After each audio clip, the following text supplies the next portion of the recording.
साथियों, स्वागत है आप सभी का एक बार फिर से मेरे चैनल पर। और यहाँ पे अभी आपके लिए एक इम्पोर्टेंट अपडेट है। तो आप सीएसआईआर की वेबसाइट पे विजिट करेंगे तो आपको डायरेक्ट एसआरएफ और आरए के लिए जो है वो यहाँ पे एप्लीकेशन फॉर्म जो है वो आपका लाइव कर दिया गया है। तो यानी कि अगर आप पीएचडी करना चाहते हैं तो उसका एक रास्ता और भी होता है। पहला रास्ता जो है वो आपका ये है कि आप किसी भी नेशनल एग्जाम को क्वालिफाई करिए, जेआरएफ एग्जाम को, और उसके बेसिस पे आप किसी यूनिवर्सिटी या किसी रिसर्च इंस्टीट्यूट को आप ज्वाइन करिए अपने पीएचडी के लिए। अदरवाइज क्या है कि अगर आप किसी भी इंस्टीट्यूट में या यूनिवर्सिटी में अगर आप प्रोजेक्ट पोजीशन पे रहते हैं और आपका रिसर्च पेपर अगर आपका पब्लिश हो जाता है, एक आपके पास रिसर्च पेपर होना चाहिए और कुछ आपके 2 साल का आपका रिसर्च एक्सपीरियंस होता है, देन फिर आप डायरेक्ट एसआरएफ के लिए प्रमोट हो सकते हैं। तो उस चीज़ के लिए जो है वो आपका पर्टिकुलर एप्लीकेशन जो है वो आपका लाइव किया गया है। तो क्या यहाँ पे डिटेल नोटिफिकेशन है उसको मैं आपको बहुत ही शॉर्ट में समझाऊंगा। और यहाँ पे आपको लिंक दिया गया है जिसके बेसिस पे आप इस एप्लीकेशन फॉर्म को भर सकते हैं। तो लिंक पर क्लिक करेंगे तो इस तरीके से आपको पोर्टल दिखने को मिलेगा। कल की तारीख में क्या होगा कि आपका एप्लीकेशन फॉर्म ओपन हो जाएगा। लास्ट डेट जो है वो आपका 31 दिसंबर है।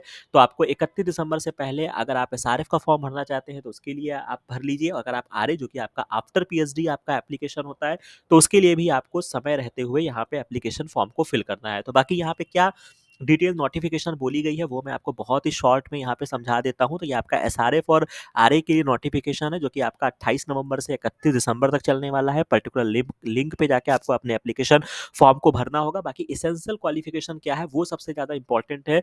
तो वो चीज़ मैं यहाँ पे क्लियर कर देता हूँ कि आपका एमएससी जो है वो आपका 55% मार्क्स होना चाहिए और एक आपका पब्लिकेशन होना चाहिए एससीआई जर्नल में।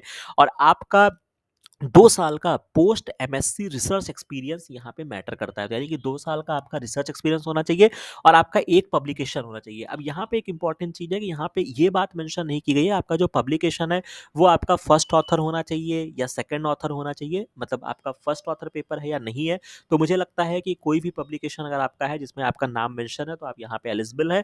तो ये चीज़ें यहाँ पे मेंशन की गई है। बाकी क्या यहाँ पे आपको स्टाइपेंड मिलेगा वो भी आपको एसआरएफ के लेवल तक का ही मिलेगा। यानी कि आपको 42,000 पर मंथ आपको एसआरएफ का मिलेगा और 20,000 आपकी कंटीजेंसी होगी। बाकी यहाँ पे किस तरीके से कमेटी रिव्यू करेगी वो सारी चीज़ें यहाँ पे मेंशन है। अपार्ट फ्रॉम दैट जो आपका आरए है वो तो एक अलग प्रोसेस है जिसमें आपका आफ्टर पीएचडी होता है। तो मुझे लगता है उसके लिए सभी लोग काफ़ी अवेयर है। ठीक है, तो ये चीज़ इंपॉर्टेंट था। बाकी एप्लीकेशन फॉर्म भरते समय अगर आपको कहीं पर कोई दिक्कत लगती है, कोई चीज़ें नहीं समझ में आती है तो आप हमारे टेलीग्राम चैनल को ज्वाइन कर सकते हैं। आप इस पर्टिकुलर वीडियो के कमेंट सेक्शन में आप मेंशन कर सकते हैं। अदरवाइज आप टेलीग्राम चैनल को ज्वाइन कर लीजिएगा। बाकी इस तरीके की सारी अपडेट्स आपको समय पे मिलती रहे उसके लिए इस चैनल को लाइक शेयर और सब्सक्राइब जरूर कर लीजिएगा। और बाकी ये वीडियो अच्छा लगा हो तो इसको अपने दोस्तों में जरूर शेयर करिएगा। बाकी मिलते हैं नेक्स्ट वीडियो में नेक्स्ट इन्फॉर्मेशन के साथ। Thank you very much.